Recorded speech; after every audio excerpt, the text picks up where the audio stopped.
Hello friends, आज हम बात करेंगे डीसी और एसी के बारे में। डीसी की फुल फॉर्म होती है डायरेक्ट करंट और एसी की फुल फॉर्म होती है अल्टरनेटिंग करंट।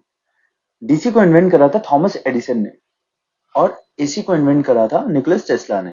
अब हम बात करेंगे एसी और डीसी के डिफरेंस। एसी जो होती है वो बाय डायरेक्शनल होती है और डीसी जो होती है वो यूनि डायरेक्शनल होती है। इसका ये मतलब है, अगर हम ग्राफ में रिप्रेजेंट करें तो जो एसी होती है उसकी जो वेव फॉर्म होती है वो साइन वेव फॉर्म होती है। इसके जो इलेक्ट्रॉन्स होते हैं वो स्विच करते हैं पॉजिटिव टू नेगेटिव या नेगेटिव टू पॉजिटिव, और ये जो एक सेकंड में हम बेसिकली इसकी स्विचिंग कंसीडर करते हैं। और वहीं पे हम डीसी की बात करें तो डीसी जो है उसकी कोई वेव फॉर्म नहीं होती है, वो एक ही डायरेक्शन में फ्लो करते हैं। डीसी के जो इलेक्ट्रॉन्स हैं वो नेगेटिव से निकलते हैं टुवर्ड्स पॉजिटिव के लिए, और वहीं पे जो उसका करंट फ्लो होता है वो पॉजिटिव टू नेगेटिव होता है। जो एसी की फ्रीक्वेंसी होती है वो 50 टू 60 हर्ट्ज होती है। फ्रीक्वेंसी का ये मतलब है कि हमारी जो एक साइकिल है, ये हमारी एक साइकिल है, ये एक सेकंड के अंदर कितनी साइकिल्स कंप्लीट होती है, तो ये 50 सेकंड कंप्लीट होती है इंडिया के अंदर। कुछ कंट्रीज में ये फ्रीक्वेंसी 60 हर्ट्ज भी होती है। और डीसी की कोई फ्रीक्वेंसी है क्योंकि इसमें इलेक्ट्रॉन स्विच नहीं कर रहे।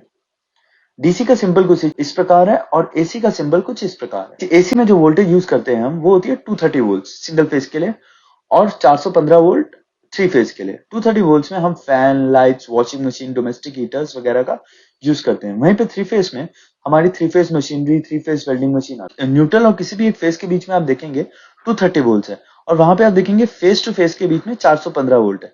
फेस टू फेस के बीच में जो वोल्टेज है वो थ्री फेस वोल्टेज है, और न्यूट्रल और फेस के बीच में जो वोल्टेज है वो 230 वोल्ट। वहीं हम डीसी की बात करें, डीसी में जो वोल्टेज यूज होती है वो यूज होती है लैपटॉप या मोबाइल फोन्स में।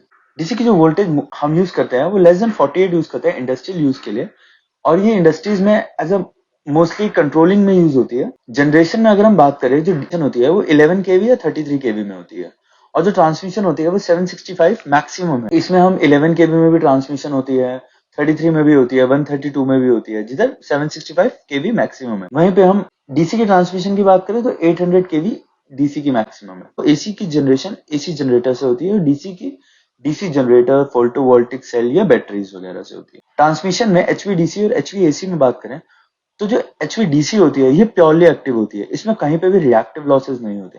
वहीं पे अगर हम एसी की बात करें तो इसमें कैपेसिटिव लॉसेस ज्यादा होते हैं। डीसी अंडरग्राउंड या अंडर वाटर के लिए बेटर है एज कम्पेयर टू एसी, क्योंकि जितना वो ग्राउंड के पास एसी जाएगी उतने ही उसके लॉसेस इंक्रीज होते जाए। डीसी में लेस कंडक्टर यूज होता है as compare to AC. AC की जो इनिशियल इन्वेस्टमेंट होती है वो हाई होती है, क्योंकि एसी टू डीसी और डीसी टू एसी कन्वर्ट करने के लिए हमें रेक्टिफायर लगाना पड़ता है और इन्वर्टर लगाना पड़ता है, जो कि एसी को डीसी करने के लिए हम रेक्टिफायर का यूज करते हैं और डीसी को एसी बनाने के लिए हम इन्वर्टर का यूज करते हैं। वहीं पे हमें एसी में ये सब नहीं करना पड़ता है, तो हमारी जो इनिशियल इन्वेस्टमेंट होती है एसी के केस में वो कम होती है। हम एसी और डीसी को स्टेप अप या स्टेप डाउन कैसे करते हैं? डीसी को स्टेप अप करने के लिए हम यूज करते हैं बूस्ट कन्वर्टर, और वहीं पे स्टेप डाउन करने के लिए हम यूज करते हैं बक कन्वर्टर्स। एसी को स्टेप अप करने के लिए हम यूज करते हैं स्टेप डाउन ट्रांसफार्मर का, और स्टेप अप करने के लिए स्टेप अप ट्रांसफार्मर। इससे रिलेटेड अगर आपके पास कोई भी क्वेश्चन हो तो आप कमेंट बॉक्स में लिख सकते हैं। वीडियो देखने के लिए धन्यवाद।